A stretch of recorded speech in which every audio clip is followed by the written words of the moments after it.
at it all the time. People call me coach. They be like, hey, coach, hey, coach, hey, coach. I'm like, you actually addressing me as what I do and not, who I am. So, unless I'm coaching you, how can I be your coach? I haven't trained you in anything. Just refer to me as Khali. Hey, how you doing? Hello. Good to see you. Good to meet you. Well, we might as well start there because Khali Sweeney, I might just be getting introduced to you right now for the first time, but something tells me you're coaching a whole lot of people when you don't even realize you're coaching them. So agreed. I hear you on the don't call me coach because I'm not coaching, but man, I'm telling you, you're from what I know about you so far, that might be your name is coach. Yeah, but so when people address you as what you do, like I have a friend. This guy is like super huge. I mean, this guy bench press whatever. He's like super huge. And when people walk up to him, they don't say, hey, how you doing? They say, how much do you bench press? How much can you lift? Man, how long you been working out? And it's like all day long. I'm like, man, that has to be crazy for him. You know what I mean? So it's that's like, all he gets. Yeah. That's and all so he gets. for me, it's always a boxing question. Yeah. I'm like, wow, you asking me boxing questions. I don't even watch boxing. I don't even know the current champions. I couldn't tell you the former champions probably. I don't even watch boxing. I don't watch boxing at all. Do you watch any MMA, anything like that? Nah, none of that stuff. I don't watch it. So man, let's back up. Let's back up. So give me this is a long story, I'm sure, but give me the story of your background. I mean, I've read about you. A lot of people, if anybody, just Googles Khali Sweeney. If they Googled, the downtown boxing gym in Detroit, you're going to see some really cool stuff. Yeah. You've got nominated by CNN and by others for some really, really cool volunteer and nonprofit and accolades. But give me the quick background. I mean, where did this come from and what are you doing right now? So for me, it was like I went through Detroit Public School. I never learned to read or write. Period, at all. Couldn't read or write. I didn't learn how to read or write till I was in my late 20s, almost 30 years old. And it was a bad experience. And I was always told, I was never encouraged. I never had access to the things that I needed to be successful. Nobody ever tried to diagnose the problem. Nobody tried to figure out what was going on. It was just send you home from school. It was never try to counsel you. It was this, you're not going to be a garbage man. At the rate you're going, you're never going to be a garbage man. At the rate you're going, you won't even be able to work at McDonald's. Mm-hmm. Okay, then what's the other option? You know what I mean? Like, you're going to be dead or in jail before you're 21. That's the only thing I ever heard my whole life. And it's like, wow, you know what I mean? Like, what's the other option? So I ended up dropping out of school in about the 12th grade. I got a good report card. And I'm thinking like, man, this is a scam, man. You guys giving me good report cards.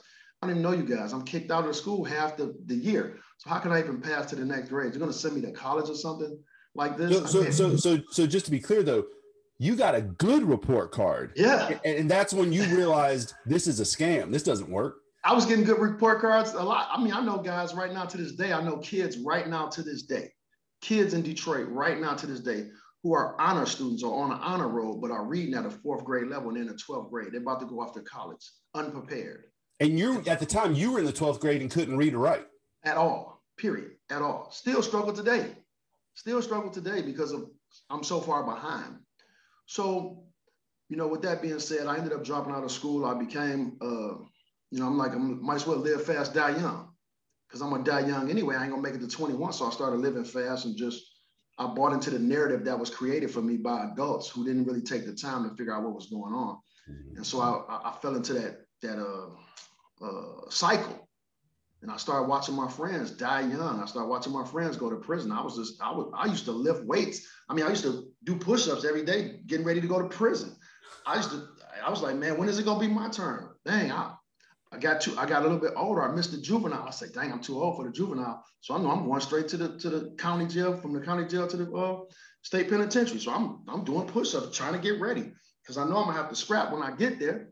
I got so many enemies in the street. I know it's popping. As soon as I touch the yard, it's gonna be on.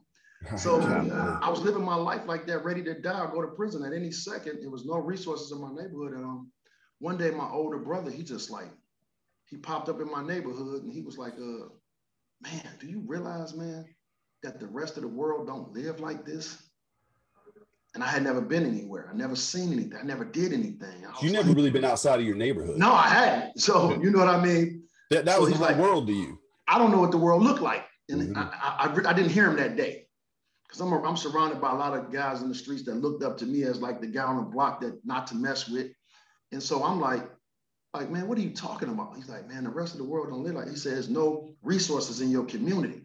It's nothing in your community. It's nothing but death and destruction in your community, man. And I said, man, go back to where you from. Even though he wasn't from a place no better than where I'm at, but it was just, they had a little recreation center. They had a couple of things, but he was like, there's nothing in your neighborhood, period. And I was like, go back where you from, man. You know, go do you. I love it over here. I love this. And so I came over to his house one day and he was like, help me move some furniture. And when I went over to his house, I'm like, okay, are you gonna move the thing or not? Because he's not moving it. And I got my hands on it. He's not moving it. I'm like, bro, move the thing. Are you gonna lift it or not? He's like, look at that picture in front of you.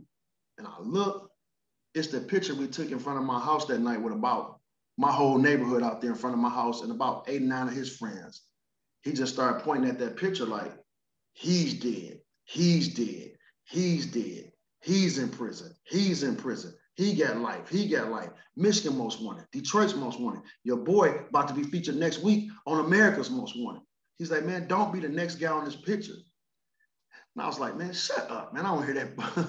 You know, I'm like, I don't want to hear that bull, man. I don't hear that crap you talking.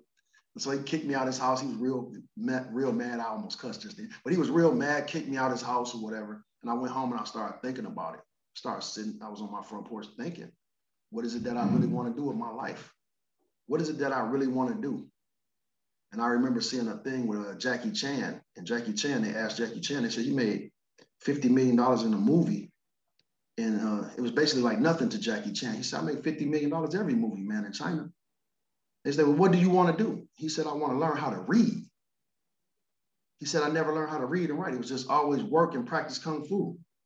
He said, I want to be the leading man in the movie. I don't want to always be the joke. And I started thinking about my life. I've always been the joke. I've always been the guy that cracked jokes. And every time I crack jokes, I'm ready to crack your head at the same time. So either or, you can get the jokes or we can fight. And I started saying, man, I want to be the leading man. I don't want to just always be the joke. I don't always want to be the funny guy. I want to know how to read. You know what I'm saying? So I made my choice that day. I never looked back. I made myself a promise that I'll never look back. And I'm gonna stop. As much as I was dedicated to the streets, it's how hard I'm gonna be dedicated to changing my life. And I went back to school, and there was a funny story about that. You know, I'll probably tell you later, but it was a funny story about going back to school. But yeah, that was pretty much how I got started on my journey. So you made that decision in that moment. I mean, thank goodness your brother kept hitting you in the face with, let me show you, let me show you, let me show you. I mean, look, when you're young, it's funny how when we're young, we're cocky and with no reason to be cocky. Like we don't have enough experiences yet to have a real reason to be super confident about whatever it is we should be confident in.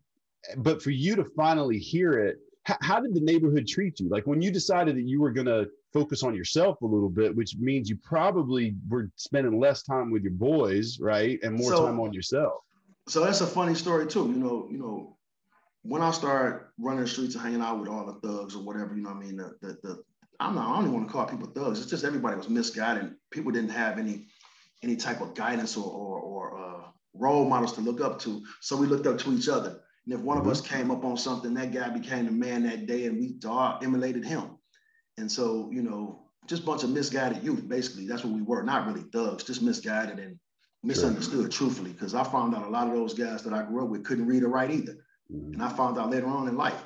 So, you know, but I've always been in the neighborhood by myself, you know, surrounded by a bunch of guys who were, no joke, serious dudes.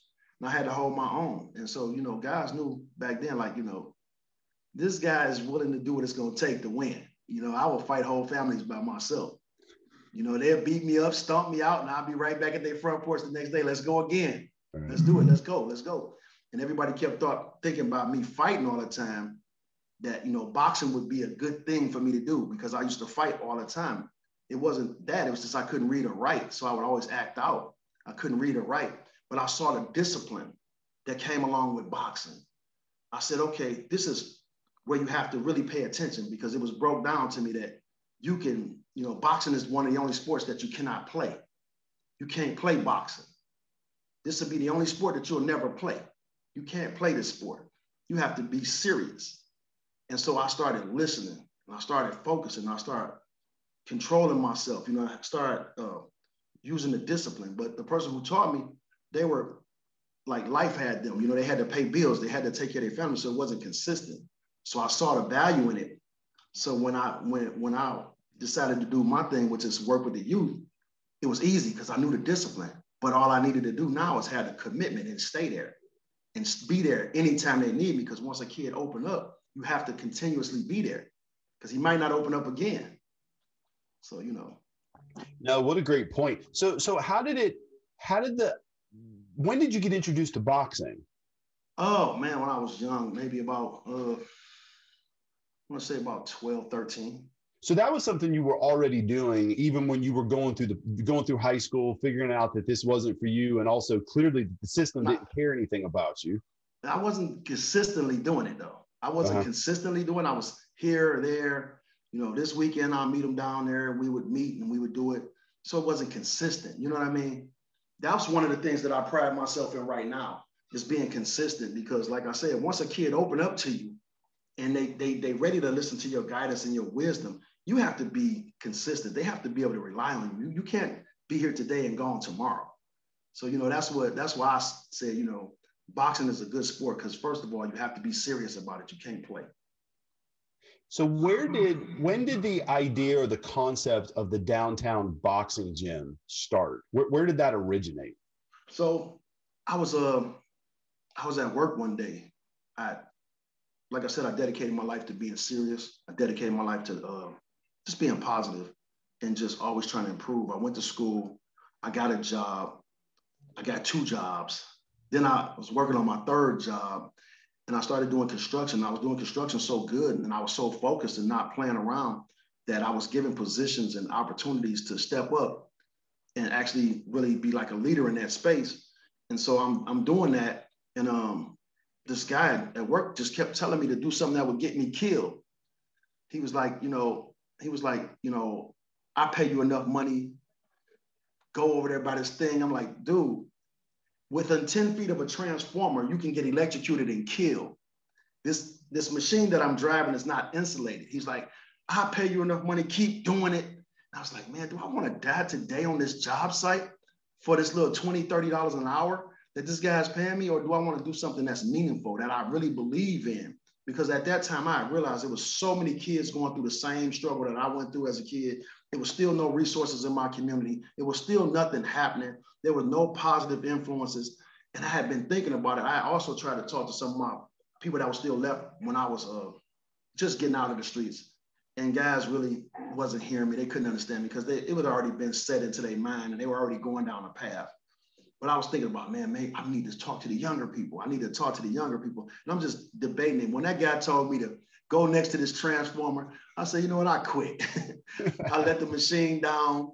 He's like, can you at least use the backhoe to fill the dumpster? I'm like, oh no, you'll figure it out. You know what I mean? And so I left the job that day, and I went and found a building. And so I started working with a couple kids. And from those couple kids, word of mouth spread, and more people started just coming along. And I was telling the guys, like, it's more than just boxing. It's about being a well-rounded individual. It's about community service, giving back. You know, I said, I was one of the wave of people who helped tear the city apart. I want to be a part of putting it back together. Now, if you want to do that, you can come to the gym. If you don't, it's not the place for you. And so guys bought into it. They're like, oh, you're going to teach me how to box? All I got to do is do community service. We would clean up fields. We would do whatever we needed to do to make sure the community know that they are appreciated and we want to give back to the community. And I made sure that anybody that wanted to come in there, you had to volunteer to do something. Tutor a kid, work with a kid. If not, you can't pay me. I need you to tutor a kid.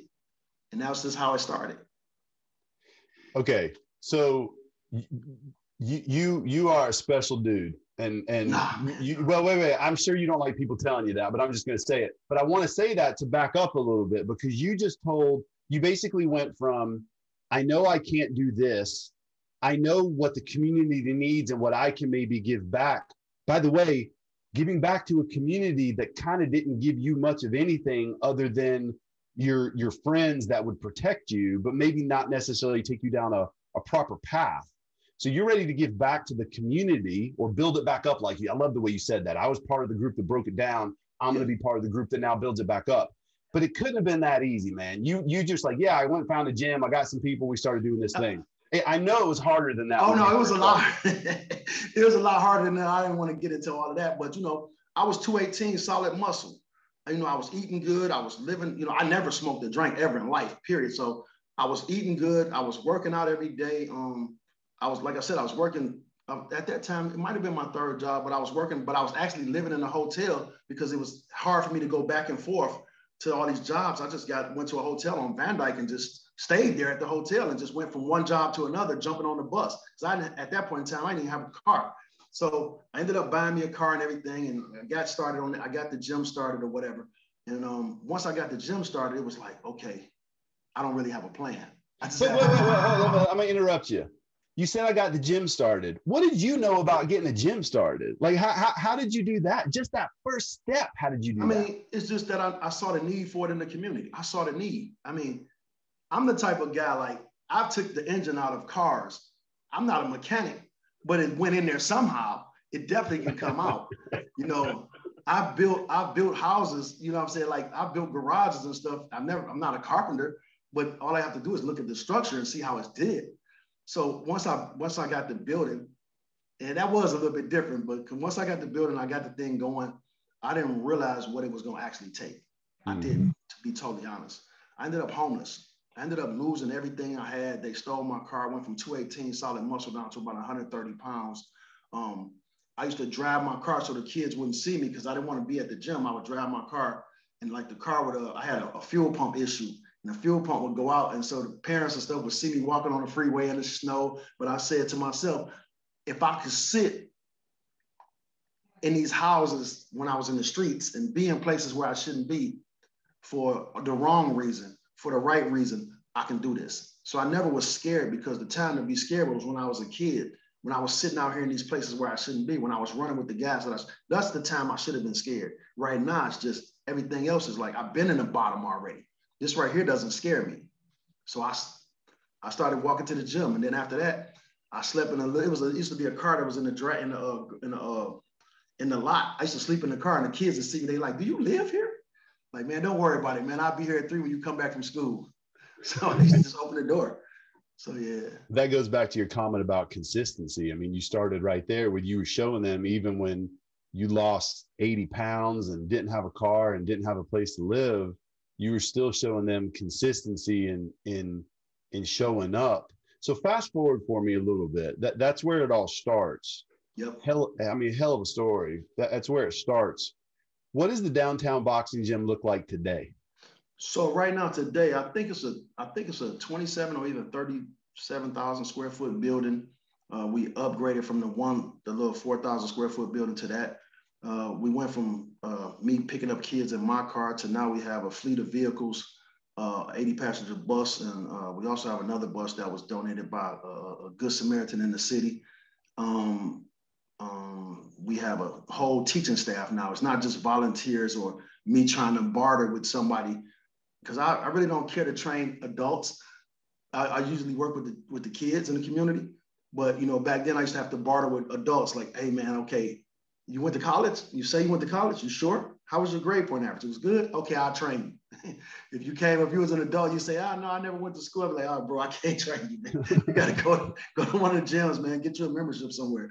And so I would have to barter with them to tutor the kids. So now we have a certified teaching staff, real teachers who are committed, who have a real job. They come here and they work with the kids every day. When you come in, we have homeroom just like at school. We do sports sampling, so it's not just boxing, because a lot of kids are not even interested in boxing, which is cool for me. So you have kids that come now that don't partake in boxing. We only have about 2 kids that box, actually. Really? We have 2 kids that box, and about 100, the other 177, they don't box. So the downtown boxing gym has really turned into an educational facility. It's an educational facility. Yes, it is. Boxing was just the hook to get you in the door. So with the boxing is like, you know, I always say this to everybody. I know it sounds cliche, but you can find out more about a person in an hour of play than you can a lifetime of questioning. You know what I mean? So in that hour of play that I'm hanging out with you, we might be playing chess. Mostly all of our kids can play chess because we play chess a lot. Or they get on the basketball court and play basketball, or some of them even get in there and do hockey, the hockey without the ice. They do that little street hockey and stuff. You know what I mean? So in that hour of play, we found out what's really going on in your life. We get asked the critical questions, the important questions, and you open up and tell us because I have your ear. You know what I mean? Opposed to me being some guy in a suit and tie walking up trying to ask you questions. You're going, you know, who, what, who are you? Right. So, yeah. You build trust with them that right. You're getting dirty with them, and that's how you build trust. Yeah. So we assess the kids 4 times a year to find out where they really are and where they really need the support and help, and where can we really actually help them. You know, at some point in time, a guy that's in the 12th grade, that's an honor student, but he's really reading at a 3rd, 4th grade level. Somebody has to go back and break down the basics for him. He has to get that foundation because he's about to go off to college. So our staff, instead of us I can help you with your homework right now, and that's just putting a Band-Aid on it. I can help you with your homework and you can turn in all your homework and go ahead and make it to college. But if you don't know the fundamentals, if you don't know the basics, then you're not going to last. You're going to go off and then you're going to self-destruct. That's what's going to happen. You're going to get overwhelmed and you're going to self-destruct. So we have a staff of people who will go back and break down the fundamentals for you. We got the ability to do that because we're not funded by the state or the government. So we're not a part of the school board. We don't have to follow a curriculum. We can go back and give you the tools that you really need to be successful to continue on your journey through life and be productive in society. So we go back and do that type of stuff like that. Do you feel like you individually and then collectively the downtown boxing gym is embraced by the public school system, or is there a little bit of friction? I mean, I don't know one way or the other because I know what our mission is and what we're doing. We're just trying to lend a hand where we can. And we want to do the things that need to be done. I mean, we don't have a curriculum that we have to follow. We don't have we're not in a box. We're not contained. We don't have to go with whatever they're doing here. You know what I mean? Yeah. So with the school system itself, to be totally honest, I'm not a teacher basher. I don't bash teachers. I don't bash the Detroit public school system. I understand that, they're dealing with a curriculum that the suburban schools, they're 3 years ahead of us. We're buying the Detroit public school system. They're buying to my knowledge, I could be wrong, from what I've heard, is that they're buying the curriculum from the suburbs that they're already done with. So there's always a lag.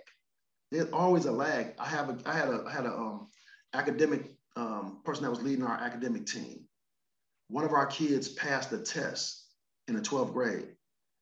And she just was in the hallway. She broke down crying. She was crying like crazy in the hallway. And I was like, okay, everybody's going to congratulate this guy on passing the test. I'm like, why are you crying? I was like, are these tears of joy? She was just like went off in the corner. And I asked her, she's like, my little brother took that test in the 8th grade in the suburbs. She's like, he taking this test in the 12th grade.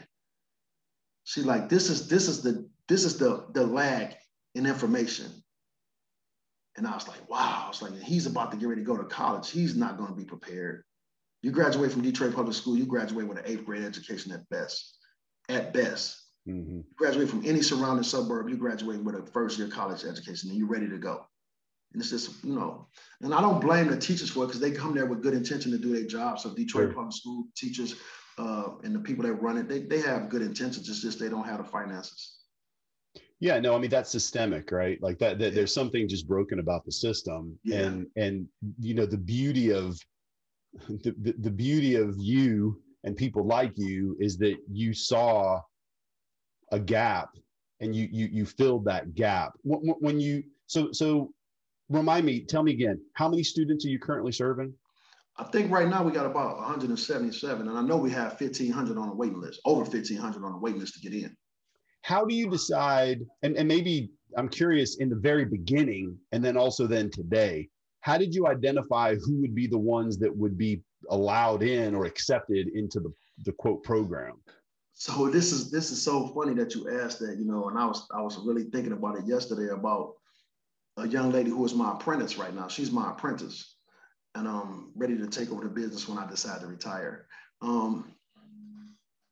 She's from Birmingham.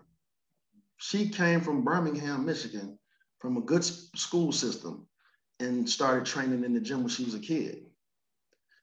And there's a few kids like that who come from different school systems and walks of life, different races, different backgrounds, who come through the gym and been through the gym. And people like, how do you just let people in? I always tell people this. People go through things everywhere. Who's to say somebody's problems is worse than another person's problem? A problem is a problem to that person. So when I reach my hand in a list of kids and I'm picking out 25 kids, I don't look to see where you're from or all that type of stuff. I stick my hand in the thing, I pull out 25 kids. We got room for 25 kids. Okay, this guy, this guy, this guy, this guy, this guy. It used to be a lottery. We used to do a lottery basically. And I would say, shake it up in the hat and let's go. Whatever 25 kids you come up with, that's the 25 kids we have. So our gym used to be a mixing pot of guys, like guys and girls, just mixing pot, and sometimes it'd be guys come from bad situations, and it'd be some guys come from middle-class situations, there'd be some guys who come from rich situations. But what they do is get a chance to meet each other now while they're young. There's no stereotypes get to be brought into the picture right then because they're all young and they get to talk to each other. You get to talk to a middle-class kid. You get to talk to a rich kid. You get to talk to a kid who come from the inner city, and y'all get to empathize and get to know one another and build relationships and stuff like that. So it's kind of cool like that. But right now, today, the way we choose kids today is a little bit harder because you can't have a teacher now, teaching a curriculum. I mean, teaching a group of guys who are 17 and they dealing with this, and then you have a group of guys that's 4. I mean, that's 5. So it's we kind of wait till this group graduate. Once this group graduate, so if we graduate this group, we bring the kids in from that age bracket. If these kids move up to this bracket, we replace those kids with another bracket of kids. Yeah, so it's gotten a little more complicated than maybe it was in the beginning. I'm interested though, because I don't think that's the answer I thought I would have gotten when I asked you about how did you select in the beginning, where you literally, and I'm sure in the beginning maybe you handpicked some to kind of come in. Nah, so so you went and you get this facility, or you find a place to box. Whoever walked through the door. So did you put up like a big sign? Nope. Whoever walked through the door. How would they know to walk in the door? Word of mouth gets around, man. I'm telling you, word of mouth gets around. Something attractive about boxing. I don't know what it is. It attracts the kids who are getting bullied, or it attracts the kids who bully people. See, a kid that's getting bullied, he come in, he get his confidence. He realized that if I train harder than this guy, I'm on the same level as him or even higher. You get a guy who's extra aggressive. He walks in the gym and he see a guy doing 500 push-ups every day or hitting the bag 12 rounds, and you seeing this guy sparring, you kind of humble yourself. Right. Boxing is like an equalizer. You know what I mean? It kind of levels your head. It'll reset you. Yeah, I tell you, man, it's something a little bit about me. So when you and I finish today, I'm headed to a gym here in town called Atlantic MMA. Shout out to John Stamey. And John he's a coach.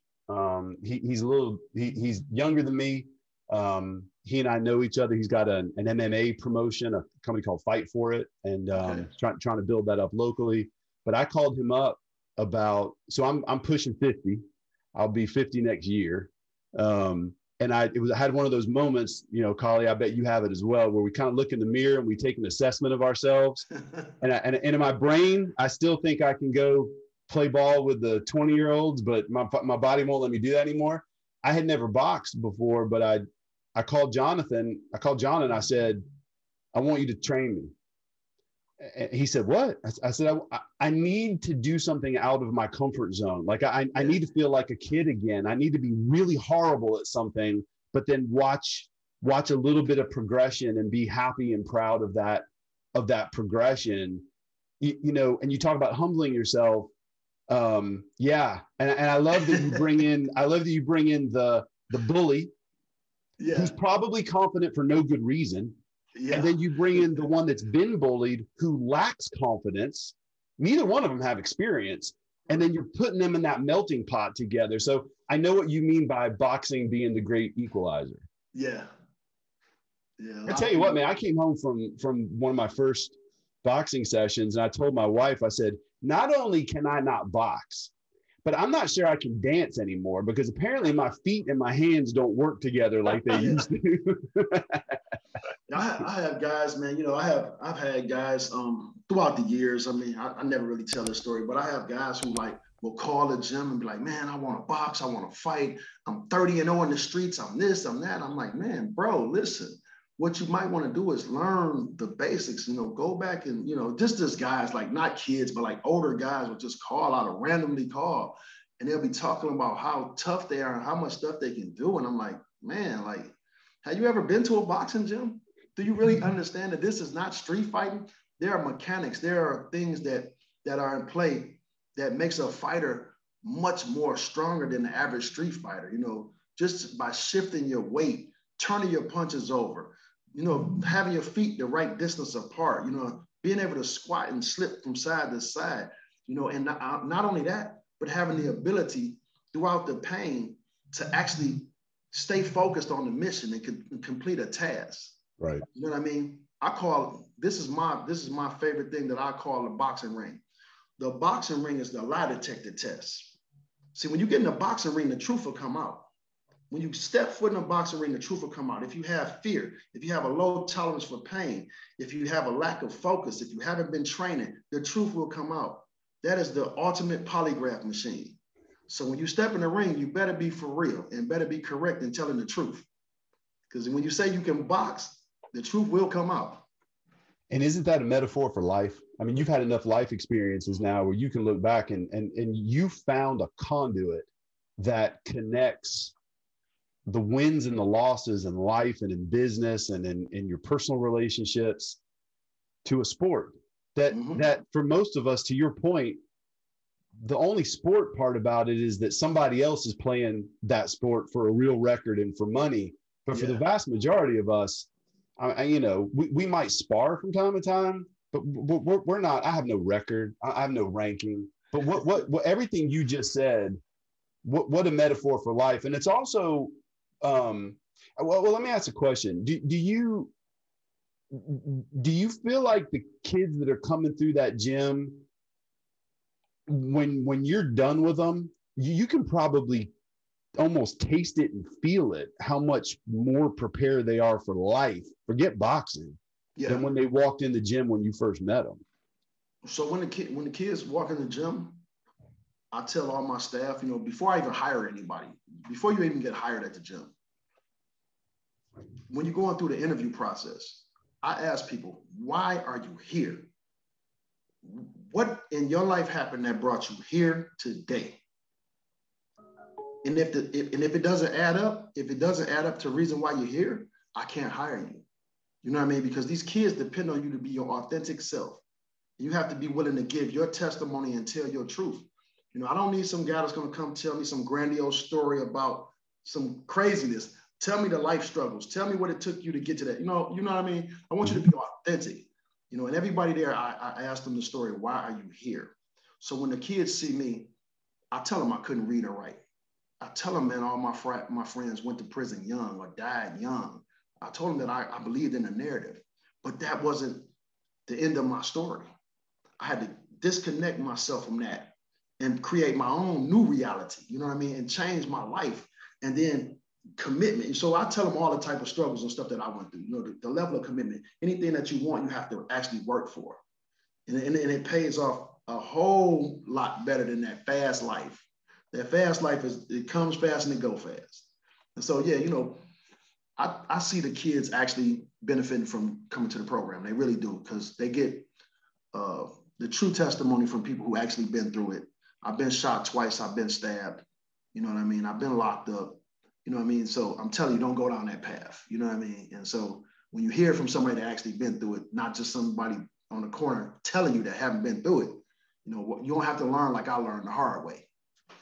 So, man, there's so many stories. You and I could talk for 3 hours, but since I don't have a long form kind of situation, I have to like pause myself and say, boy, I want to hear more about that, but let's go in a different direction. Okay, cool. I'm curious, you know, you go from total grassroots. This is your experience, your story. You had some internal passion that drove you to connect the things that were missing from your community to a boxing gym. But then you fast forward to today, and I was poking around on your website.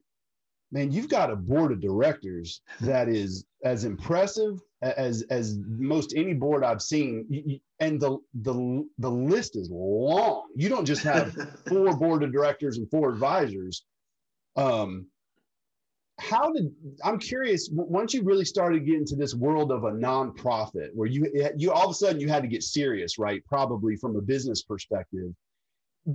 My first question is, did that next step, was that a bigger motivator for you? Was that hard and made it feel more like work? And then how did you get to a place where you built up this incredible board of directors, these leaders in and outside of the community? Because not everybody's from your backyard. I was looking at that board of directors. Tell me about that progression, because that had to be outside of your sweet spot and something that you weren't used to doing. So to be totally honest and transparent, I fought it all the way. You know, I fought it all the way. You know what I mean? I felt like, you know, I thought I was going to be able to do this by myself. I really fought it the whole way through. You know what I mean? And you know, people have been reaching out to me because they heard about what I was doing in the community, and different groups have reached out to me to help me, to try to reach out to me. You know, but I didn't want any type of help, you know, from outside people. And I actually had founder syndrome. You know the founder syndrome, when the founder just in the way. I had founder syndrome. I was actually in the way of the mission. Well, it was your baby, right? And yeah, you didn't right. want anybody messing with your baby. Right. And I had founder syndrome, but then I had to look in the mirror and really ask myself the question, with the resources and the people that I have in my immediate network, am I going to be able to do the work that I set out to do? And I asked myself that question. I said, man, actually, I'm in the way. I'm actually holding the organization back. And so I became a little more softened. I said, you know what? let me sit down with this person and talk. And the person said, listen, you first need to get a business plan. You have to get a business plan. The first thing you need to do is get a business plan. So I got a business plan, and for a 5-year business plan. And then the next thing the guy said is, well, now you need a 10-year business plan. I said, 10 years? I said, man, what is this, some kind of hustle? You know what I mean? So my mind went to hustle. What is this, a hustle or something, man? Like, I just literally broke down and gave into a 5-year business plan that I'm thinking to myself, I already know. I don't have any money. I don't have this. I don't have that. He's like, I know you don't have it, but let's just figure out a business plan. And so I said, okay, I'm getting in the way again. And we did a 10-year business plan. And so that put us in position to be ready to do a lot of things when it came our way. When things started to come our way, we were already prepared for it. We were already 10 years ahead as far as with our business plan.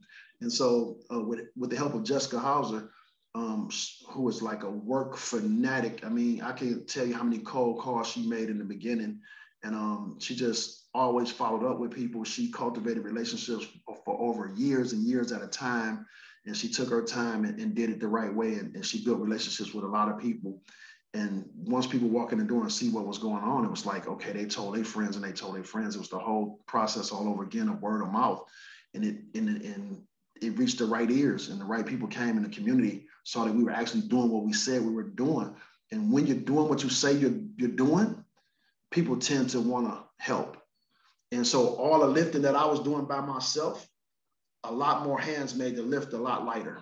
And so it got lighter and it got easier. And we were able to move quickly and get things done in a more efficient way with more hands on the problem.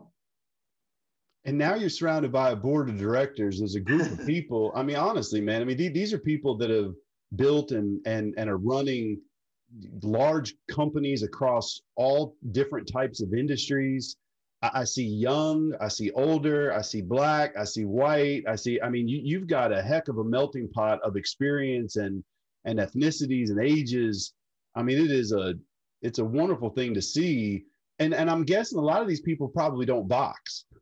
I don't know any of them that box, but we all care about humanity, and that's the thing. You know, like I don't look at things as like a lot of people look at it. I look at it as for humanity, for humanity's sake. You know what I mean? So if you come in here to just put a feather in your cap, it's not the place for you. It doesn't matter if you're on the board. It doesn't matter if you a teacher in the program. It doesn't matter if you're a coach. It doesn't even matter if you're a student. If you're not about the greater cause and the greater good, that's why I love my board. My board of directors, everybody that's been interviewed that's on our board, they love the community. They love humanity. You know what I mean? So we working for the common cause, which is your brother and your sister, your fellow man. So I love it, man. I'm having a good time here. I'm loving it in Detroit. I'm loving it in Michigan. I'm loving it right now with our team. Could you envision this being something that you replicate in other cities? Man, I want to replicate it over the world. Have you started to do that? Have you gone outside of Detroit yet? I've traveled. It's a lot of interest out there. You know, we have a group out in Spain. They've been wanting us to start a program out in Spain now for the past 10, 11 years. They constantly call us and say, hey, like, when are you guys ready to replicate this here in Spain? And the lady doesn't miss a year. She always calls. We have friends in different countries who call us all the time, and different states that call us all the time. Sometimes we go out and hang out or even give them advice on their organizations. Is that part of your plan? Is to now start to expand into other markets? I mean, if there's something that's working and it can benefit the community, I would definitely love to expand it to wherever that is can be useful. If it can uplift the community, I'm all for it. And if it can be done, but what I don't want to do is I don't want to rush it and you go half at it and you don't have the resources behind you to make it work. And then kids get open to it and then it falls apart. I would never do that. I would never put myself in that situation. I would never put a kid through that. So if we do replicate or go to another location, everything has to line up or it's just not worth doing. Yeah, well, I mean, you got a heck of a mind on you for somebody that maybe, struggled in school or still, fighting the battle to get better at reading and writing, like you mentioned earlier in our conversation. I mean, your brain works like the CEO. I mean, it really does. I mean, and I tell you what, it's that skill of understanding what it is you want to do, but also understanding exactly what you don't want to do. And that whether it's boxing related or not, with the youth that you mentor and that your staff mentors, are there some things that you notice today that maybe concern you more than things back in 2008, 2009, 2007, when you were getting things off the ground? Are there stresses or weaknesses that you're seeing from youth that exist that concern you more now than maybe back then? I can't say, there's always been problems. There's always been things that been stressful to the young people. It's always been adversity. It's always been things that they were going through, peer pressure and all this type of stuff. Everything. It's just now they have access to a lot more information with the internet and stuff like that. They have a lot. So we have to have some gatekeepers. We have to have some guys who can say, okay, I know you see that, but that's not reality. That's somebody right now in a room and they're just projecting an image to you. But I'm quite sure the reality is that is not how that actually goes. So we need some gatekeepers right now. And so for me, I always try to tell guys the truth about certain things. Like you might see a guy, for example, you might see a guy right now, he's driving a nice car or whatever the case may be. But for me, I tell guys, that's a rental car. I don't care if he says his or not, that's a rental car because the payments have to be made. And if his quote unquote hustle fall apart, the payments don't get made, the repo man's taking that. Mm-hmm. But if you have a job, you have a steady income, or you're an entrepreneur, or you have some sort of brick and mortar that you can depend on. When you get something, it's yours. It's yours. Nobody can take it. There's no federal indictment waiting to drop, you know, to take everything that you quote unquote work for. There's no guy waiting in the bushes to hop out to knock your head off and take it because he think you got the bag up in the house. Right. You know what I mean? Because when you got that bag in your house, believe me, they coming to get it. If you live in the neighborhood and you got a fancy car and you flashing your money and you got all this jewelry, they coming to get it. I can promise you that. And they're gonna knock your head off. So when you work hard and you do what you need to do, you don't try to be fancy and flash or do all this goofy nonsense to be on Instagram or any of these other platforms to show off on social media. And you use it for what it's for. If you use an Instagram or Facebook or any of that type of stuff for what it's for, you know, you can build a network of people because there's some good people on those platforms that want to network. Right. But don't use it to show off. You know what I mean? Because that'll cause you pain. That's all. But so, that is really what's happened, right? I mean, it's there's a reality that's been created that's not reality. It's all perception. It's all smoke and mirrors. You know, you also got me thinking, you were talking about putting, you know, when you were picking students or those that would be part of the boxing gym, that they were coming from all different walks of life. And even your story where you were talking about how the only world you knew was your neighborhood. That's all you knew. You had no way to compare it to anything else. You know, the same is true for the wealthy suburban neighborhoods. You have these kids wearing, you know, Vineyard Vine pastel button-up shirts and driving certain cars and wearing Gucci belts and whatever. And that they think that's their little world. I worry about them also because when they get out of mom and dad's gated community and they go to college and they're actually with a professor that doesn't care where they came from and punches them in the mouth one good time, I'm not sure they know how to react other than to go back to mom and dad and, hey, I need you to give me, or this school sucks. I need to transfer to another school. It's the school's fault. You've created a unique environment where you've gotten to see both sides of that scale. Correct. Yeah. And so, you know, we used to joke like the gym was like the United Nations, man. Everybody there, every walk of life there, man. You know what I mean? And so, you know, I think that's a good thing because we get a chance to know each other. You know what I mean? And you get some type of perspective of what the other side looks like. You know, a good friend of mine, he said to me one day, you know, he's a pretty wealthy guy. I mean, pretty wealthy. He said, man, Khali, he said, man, since I've been hanging out with you, man, and the people you know, he said, man, when you guys are broke for real. Your lights and gas are cut off.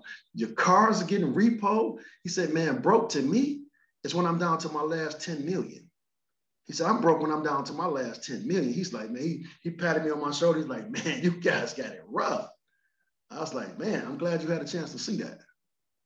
Yeah, I mean, it's all perception, right? Like we live in our own little bubble. I know the stuff that I get stressed out about. And then if I really pause for a moment and look around, I mean, and we're all blessed in some ways. And usually we don't, you know, we don't kind of pay homage to that part that we are blessed with. And look, I'm highly guilty of this. I'm constantly trying to take the next step forward and win, whatever that means. Yeah. But then you miss out on a lot of the good stuff. And then you also miss out on paying attention to the rest of the world that doesn't live in this silly little bubble that you're living in. You said earlier that, and then we'll start to wrap this up because we're going on 45 minutes now. And okay, my buddy Thomas here gets mad at me when I go past 45 minutes. It's Khali's fault. He's too interesting. You mentioned earlier that you have someone that you've been kind of coaching up to be your successor, maybe. Yep. You said something about retirement. I don't know how old you are, and you don't need to tell me. I don't care. You don't look that old to me though. Over 50. Okay, well you don't look old to me, and over 50 is not old because I'm almost 50. So yeah. What's next? I mean, you're not going to. First of all, come on, man. You're not going to retire. So right now it's all about sharing what I know.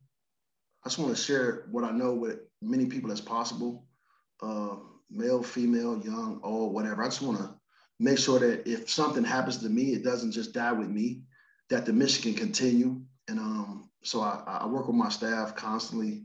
I feel like, you know, I'm surrounded by great people. There's no Khali, there's no you know, award that I can get without my team. My team is what make it happen. You know, if any award is given to me, it's given to my team. You know, it's given to my community, because I can't do it without my community either. So, you know, just to make sure anything that I know, I can pass it on to the next person. That's all I want to do right now, is just teach the people that need to know. I mean, honestly, the people who are interested in doing the work, just want to continue to just get as much information as possible. Well, let me tell you, you've built something. You're probably so close to it that sometimes it's hard for you to take a step back and realize how unique and special it is. I'm sure there's people like me that tell you that, and they probably tell you enough where you don't even hear them so much anymore.